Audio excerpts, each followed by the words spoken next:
BJP सरकार से हमारा निवेदन है कि एसआई भर्ती परीक्षा को रद्द कर दे।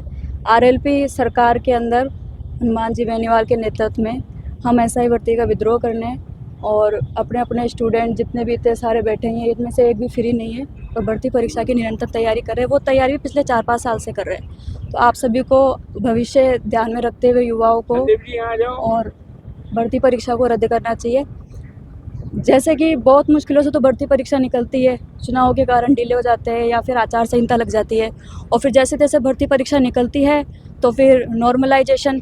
मुझे तो ऐसा लगता है कि जैसे बीजेपी सरकार का नॉर्मलाइजेशन एक फार्मूला है।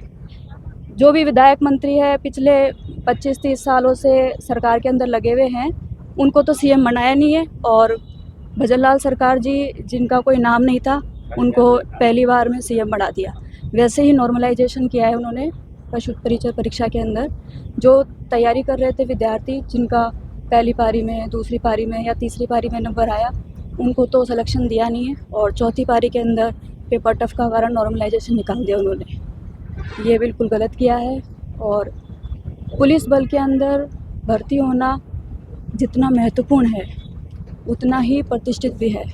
तो हम ये चाहते हैं कि प्रतिष्ठा जिन विद्यार्थियों को मिले वो विद्यार्थियों को मिले जो वास्तव में इनके योग्य है, न कि वो धन के बल पर और अपनी शक्ति के बल पर इस भर्ती परीक्षा में शामिल हुए। ये बिल्कुल गलत है।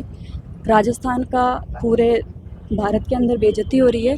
राजस्थान की क्या हो रही है? बीजेपी सरकार की हो रही है। तो भजनलाल सरकार को सोचना चाहिए कि भविष्य अंधकार में नहीं जाए, युवाओं का साथ दे। बाद में युवाओं की फिर आस टूट जाएगी। मैं जानती हूँ कि पहले भर्ती परीक्षा निकलती है और फिर उसका पेपर होता है 6 महीने बाद।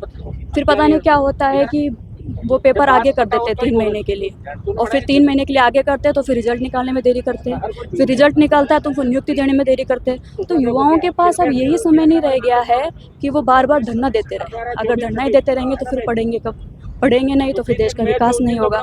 मैं 90% ऐसे विद्यार्थियों को जानती हूँ जो कि तैयारी कर रहे हैं, जिनमें से काफ़ी पीड़ित लोग हैं। हर भर्ती परीक्षा, चाहे वो चतुर्थ श्रेणी हो जो भी निकली है, चाहे तृतीय श्रेणी हो, चाहे द्वितीय श्रेणी हो, सेकेंड ग्रेड, फर्स्ट ग्रेड, शिक्षक भर्ती या पुलिस कोई भी हो, पिता पुत्र दोनों तैयारी करने जयपुर आए हुए हैं अपने घर को छोड़ करके।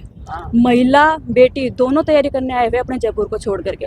कितना बड़ा दुर्भाग्य है कि बेटा बेटी। सरकार से ये उम्मीद करते हैं हम कि वो युवाओं को ध्यान में रखे, एक तो अनियमितता नहीं रखे, और ये जो भी आप देख रहे हो कितनी चीटिंग चल रही है, चीटिंग को बंद करें और जल्द से जल्द एक बिल्कुल निश्चित फॉर्मूला बनाए, टाइम पर वैकेंसी निकाले और टाइम पर तैयारी करे स्टूडेंट, और टाइम पर रिजल्ट निकाले। बस यही चाहते हैं।